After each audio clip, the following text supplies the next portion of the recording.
Doom Eternal just hit. It's felt like a long wait since the 2016 reboot, and there's some interesting developments we haven't necessarily heard a lot about. Hi folks, it's Falcon, and today on gameranx, 10 things Doom Eternal doesn't tell you. Starting off at number 10, there's less ammo overall compared to Doom 2016. The obvious incentive that they're trying to create with that is to get you to be a little bit smarter with your guns in this game compared to the previous Doom, because the ammo reserves are, in general, just a lot smaller here. You'll have to switch out your guns probably more often, or use more powerful weapons like the rocket launcher only when you need them. It's kind of a change from 2016, like you could pretty much go all rocket all the time if you really wanted to, but there's a few strategies to make it so that you'll get more ammo. Don't forget the chainsaw. It works exactly the same as it did in 2016. You kill enemies with it, they drop a ton of ammo. Now, you really need ammo, so that weapon just became exponentially more useful. You have got cooldown powers, so you should be considering using those as well. The flamethrower is basically a debuff that makes enemies easier to kill, so always be using that in conjunction with your weapons to save on ammo, and of course go for the orange flash on glory kills to get ammo from them as well. Another new ability, the Blood Punch. It's absolutely fantastic for saving on ammo as well. Charge it up, perform some glory kills, and unleash it to destroy groups of weaker enemies rather than spraying them with bullets that you need. In general, this game has introduced a lot of super heavy enemies that are pretty bad bullet sponges, so you're going to want to save your best weapons for stuff like pain elementals, arc vials, cyber demons, etc., and think of the weaker enemies more as mobile ammo dumps. It's an adjustment, not necessarily one we were prepared for, but it does add a little bit of strategy to the game, and honestly, it's a welcome change for me. Not that it just became XCOM or some other completely different type of game, it's Doom. But yeah, I've been actually enjoying this change. At number 9, there are a lot of upgrades, and I mean a lot of them. There is tons of stuff to modify, improve, and unlock in Doom Eternal. In fact, there's so much it's kind of hard to tell where to start. Some upgrades are just kind of okay, others feel practically essential, so here's a couple of tips. For Praetor suit points, I think buying exploration upgrades first is a really good choice.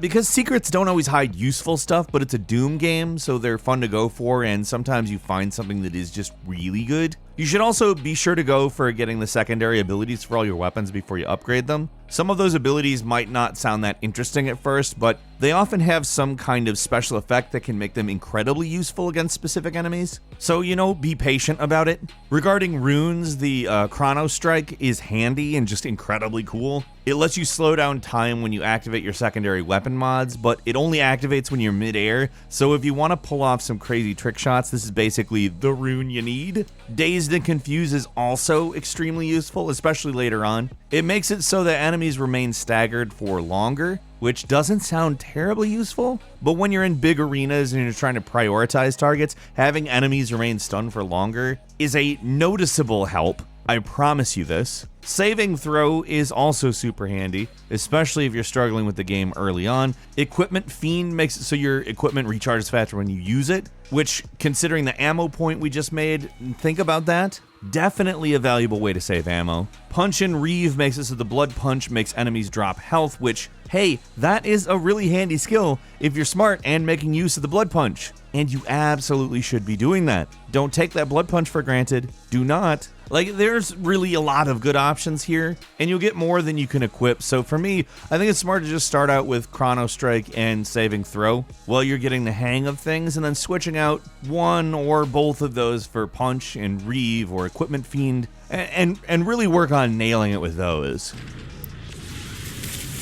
At number 8, there is some new ways to find secrets that you might not really expect. It's not just all switches and rubbing up against walls. There's now breakable walls, so you can bust through them to find some secrets. The way you see them, sometimes there's a symbol, sometimes you'll see some telltale cracks. It is a video game after all. And if you just see anything suspicious on a flat wall, just give it a punch. It might collapse underneath the weight of your amazing fist, and there may be something good behind it. Along with that, the age-old strategy of looking at your map for areas that look like they might hide a secret, it still works. It's just that, thankfully, they aren't hidden entirely behind platforming anymore. When you get the dash ability, just remember to use it, get good at it. The game starts hiding stuff behind hard-to-reach ledges that require that dash. Also, keep an eye out for buttons and switches that you can shoot. They can be hidden in some pretty devious places, let's say.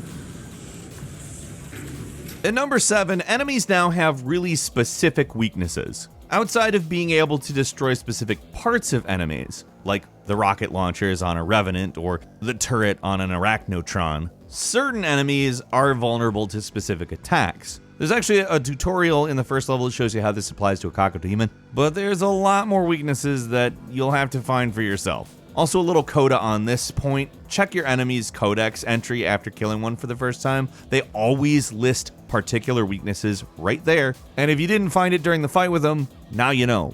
At number 6, you're not really gonna immediately guess Slayer Gate strategies. As you're going through the campaign, you're going to run into these weird purple gates. They're called Slayer Gates. They basically boil down to being combat challenges that transport you to a separate arena. You could almost call them bonus stages. If you kill everything, you get 3 weapon points, so they're absolutely worth it. Don't avoid them. Weapon points is good. Plus, if you complete all 6 of them in the game, you'll unlock the Unmaker, which, is called the Unmaker, so you want it. Now, the Slayer Gates can be a huge pain in the ass if you attempt them unprepared, so a few things to keep in mind. First, you do need a key to actually access the gates. They're usually found close by the gate itself. When you enter, be ready to fight a lot of enemies in a pretty compact environment. Don't go in with low health. Don't go in with low ammo. Wait until you're in a better situation with that stuff and just come back. You can always try again if you fail, but any ammo you used is going to be gone for good, so it's in your best interest to try and get it done on the first attempt. Remember that right before a level ends, it'll unlock fast travel, so they're not hard to come back to if you need to.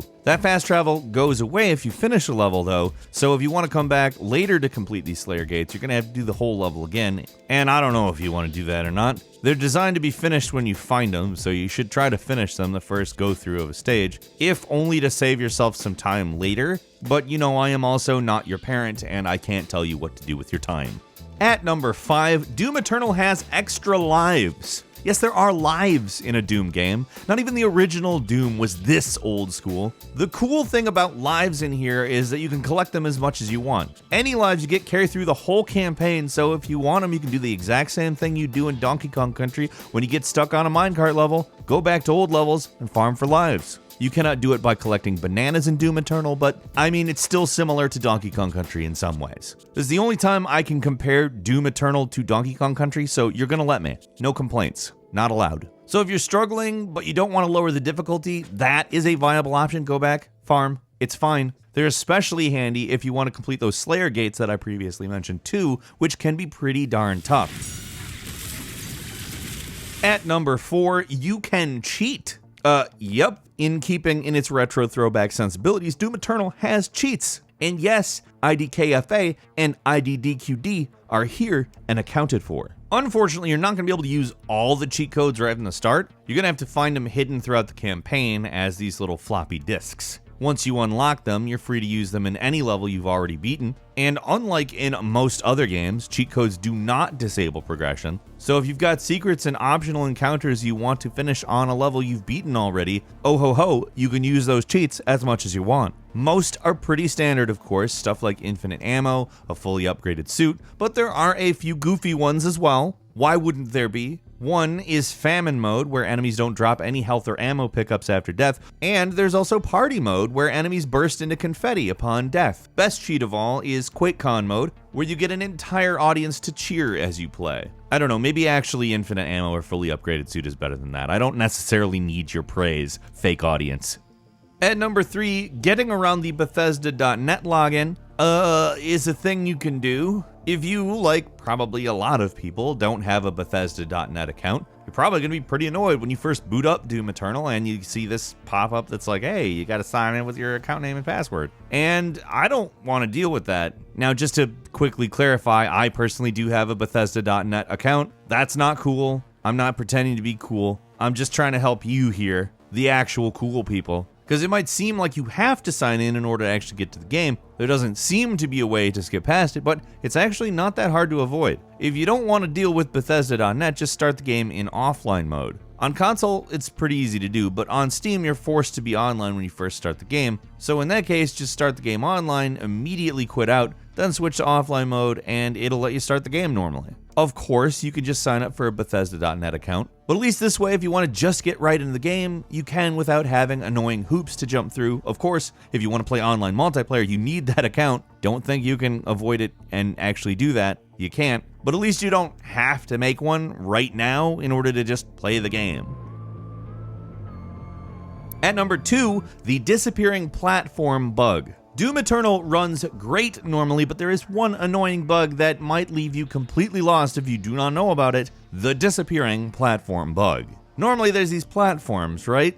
You jump on them to do your platforming, nothing strange here, but ever so rarely you'll hit a bug that makes one of the platforms just disappear. You got nowhere to go, that platform is gone. You might not even realize anything's missing. The level's normal, otherwise just missing a platform. To know for sure that something's wrong, open up your map. If you see a platform on the map but nothing there, then hey, that's a bug. It's easy to fix, just restart from the last checkpoint and the platform should reappear. It's one of the strangest, stealthiest, hardest to identify game-breaking bugs I've ever seen, but also shouldn't be terribly hard to fix, so hopefully within a short period of time, this will be an entirely unnecessary part of the video you'll be able to skip.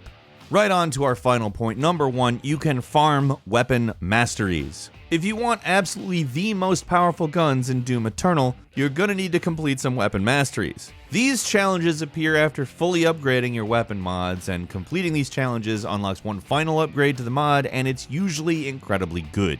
Like I said too, you can farm them. It can be difficult to repeat the circumstances required for some of these challenges, but if you find a good spot or enemy to do them, then just pause and reload your checkpoint to do them again. Any progress you made is kept, so you can keep repeating the encounter as much as you want. This will allow you to easily level up those weapon masteries so your guns are even more overpowered.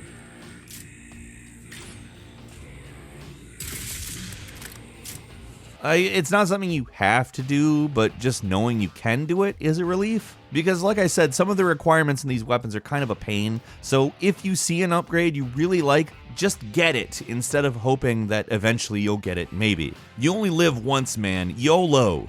Get that weapon mastery.